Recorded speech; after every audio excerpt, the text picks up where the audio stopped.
Thanks for staying with News Sources. Let's now focus on the fiasco that's just surrounding Mombasa Governor Ali Hassan Joho. Now, there was a stir in Mombasa this morning as Governor Ali Hassan Joho made his way to the Directorate of Criminal Investigations to record a statement over alleged forgery of his Form 4 academic papers.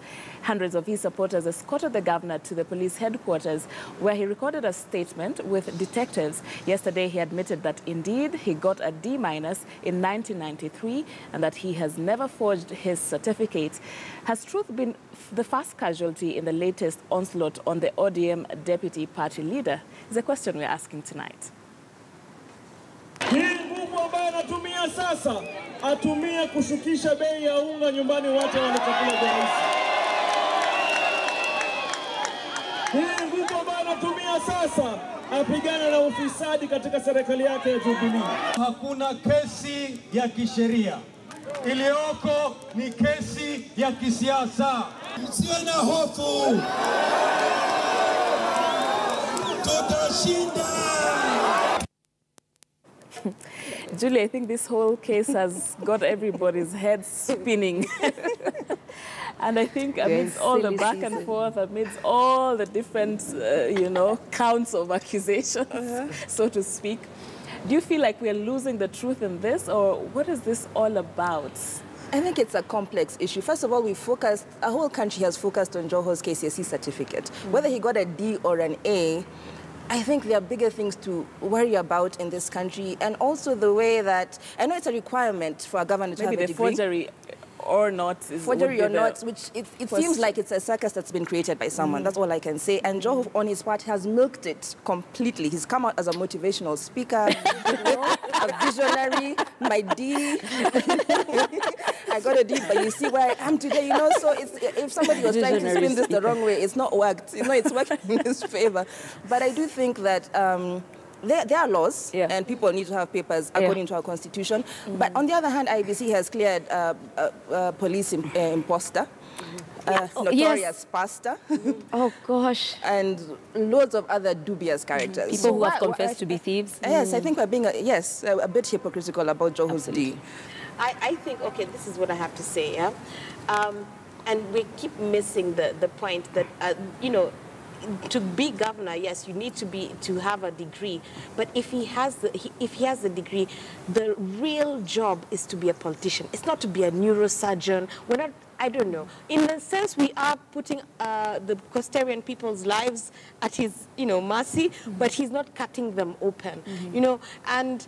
In that regard, I think that the overemphasis on his academics at Form 4 compared to right now, he says he's pursuing an MBA. An MBA, yeah. Surely, look at how far he's come. Yes, he has the brains. Maybe he's just not good in academics. It happens. It happens. There are people who are very good runners in this country, and if you see their Form 4 certificates, you're like, what? What happened? There are people who are street smart. Yes. Not, And to be a politician, honestly, to be a politician, you don't need that A. And you don't need an A. You went through school, you have the education, that's it. So let me tell you what my spin is, which is totally different from all of this. If Joho was a first-time candidate, I would take this accusation seriously. Yes. Okay? Like, why now? So this is my question. Why now? Has the law between 2013 and now changed? How did we clear him the last time? Haven't we had this conversation before? Haven't. If he was found after, why didn't we impeach him? Why is he the only politician in office who has dubious credentials or credentials that have been questioned? Can we name people on the government side who have dubious question marks and people have brought out questions? Right. Come on, people. He's not a first-time person. He's running for re-election. This actually sounds like pettiness. It sounds like there is something. It looks like it. It looks like it. And part of my question then is, what are we being distracted from? What is actually happening that we are now spending our energy, time focused on this shenanigans. What is happening and why are we being distracted? And he himself asked that question, you know? So I'm not necessarily a huge fan of Joho, but I'm going to say this. Before you mention the speck in my eye, please remove the log in yours. And some of these people question the way to make a king in this country clearly is to ask for the KCSE certificate. Because whether they got an E or a D, they come out looking better than the people who are throwing us accusations.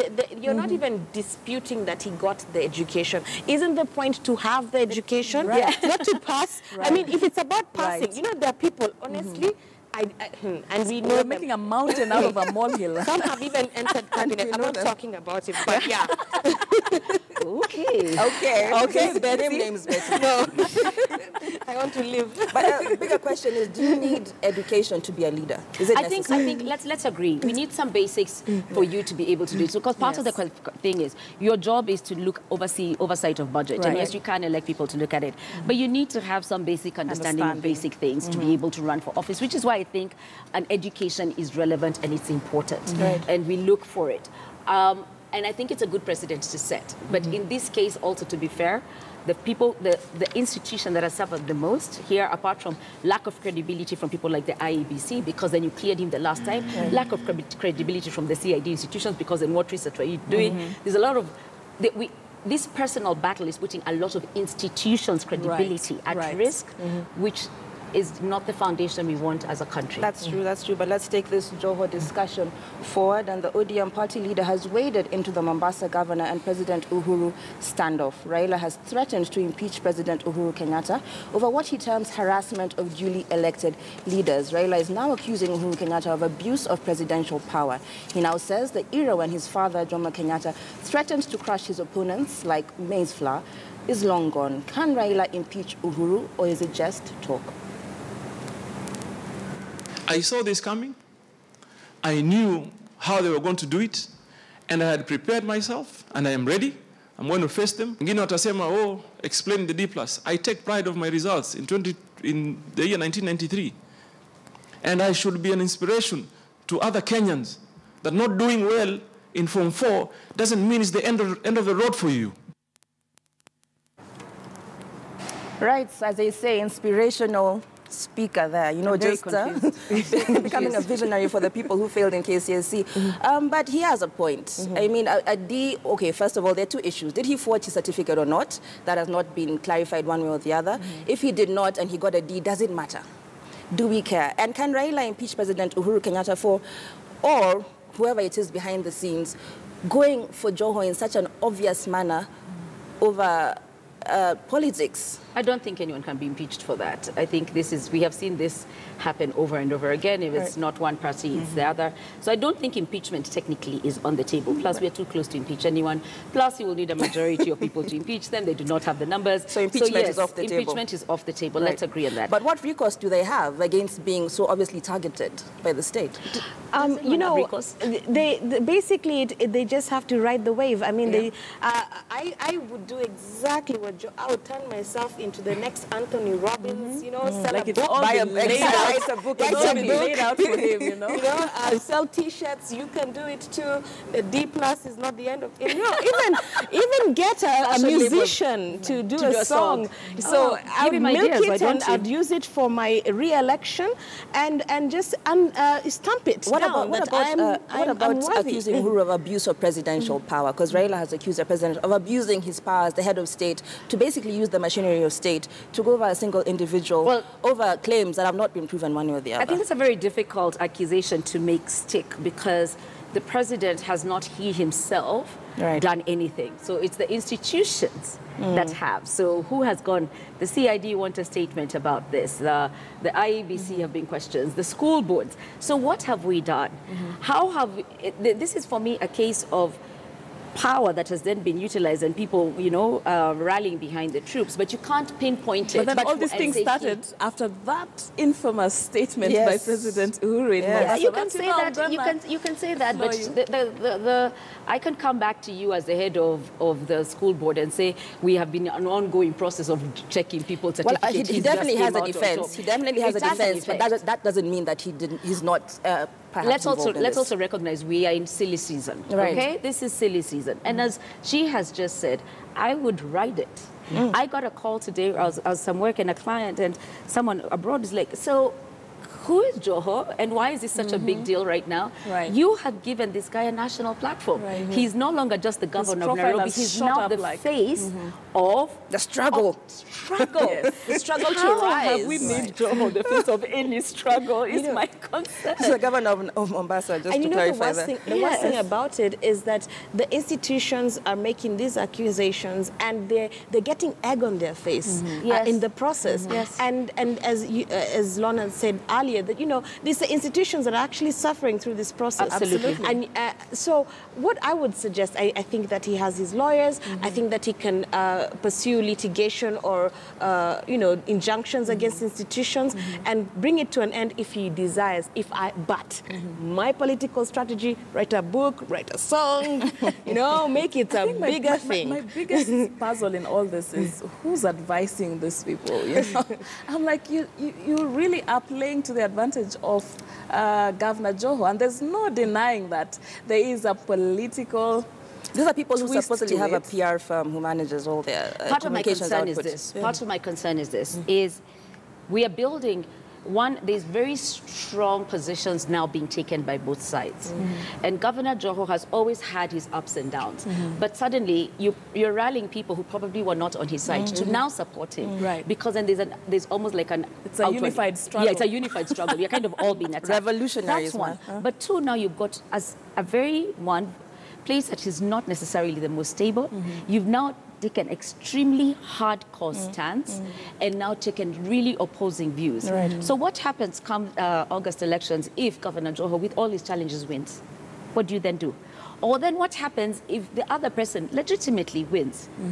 You destabilize an area. Absolutely. What's going to happen to the tourism? What is the impact of all this on the ordinary person in Mombasa's lives? The people who this up and down means your business is closed for the day. Tourists who are like, do I really want to go down? What are you planning? August is one of the biggest tourism seasons for the domestic market. We're already going to have an election around this. Leading up to this, are you going to be going to Mombasa meet this someone needs to be the bigger person between Joho and Uhuru. We'll wait and see who that's going to turn out. All right, That's what the absolutely. leader is So about. the whole thing has made the state in Mombasa and the electoral process a very fluid one, so to speak.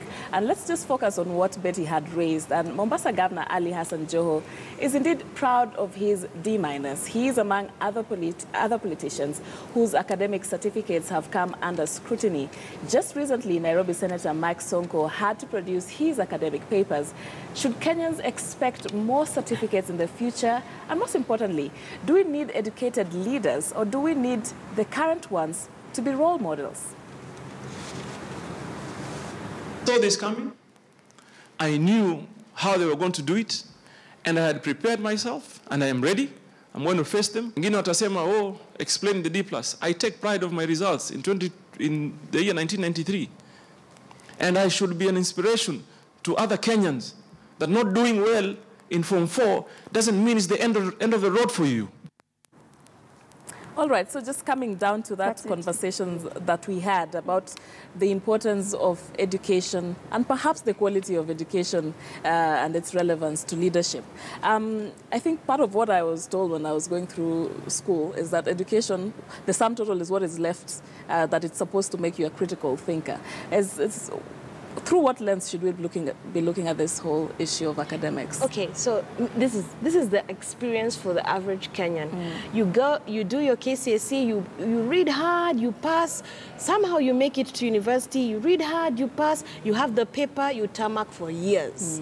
And your papers mean nothing to most people because there's such a high unemployment rate. Yeah. But for us, for the average person, that education, yes, you're educated, but you can't do much with that education. And when you translate that for a politician who's now, he has been able to become a national leader or make something of himself, you know, you're really making emphasis on the small minority being able to do something with papers that the vast majority of Kenyans can't do anything with. Right. And And to me, I think the question you asked, is it more important for us to have educated leaders? I think that our leaders are very well educated in the psyche of Kenyans.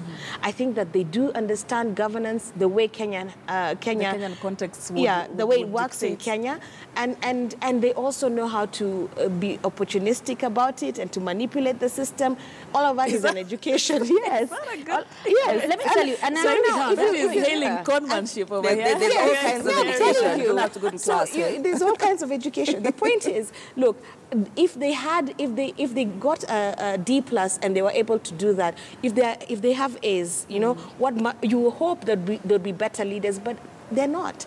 We have people who have PhDs. We're still struggling. We have people who, and I don't want to name anyone, but yeah, we have people who have PhDs. We have people who are doctors, and you name it, and we still have the same parliament that won't pass a gender bill. Okay, so there's an interesting intersection between Joho on the one hand, with his education troubles, and Sonko on the other hand. For some reason, people have confidence in Joho, despite the rumors about how he made his money and all the rest of it.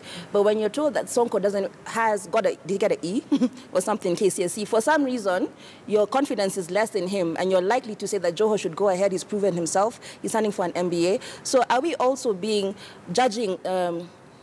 Are these leaders, do they need their education? I guess is the bottom line, because Joho has proved leadership and Sonko has not. And yet they have similar certificates. I think, to Betty's point, and back to my point, and saying education, I think, is an important thing. And I think I know Professor Wandi Njoya of Daystar is the one, she tweeted about this, and she said, the grass that is suffering here is education system. Right. And then I saw a separate tweet, and somebody said, look at it. The guys who got D's and E's are running for office and are okay.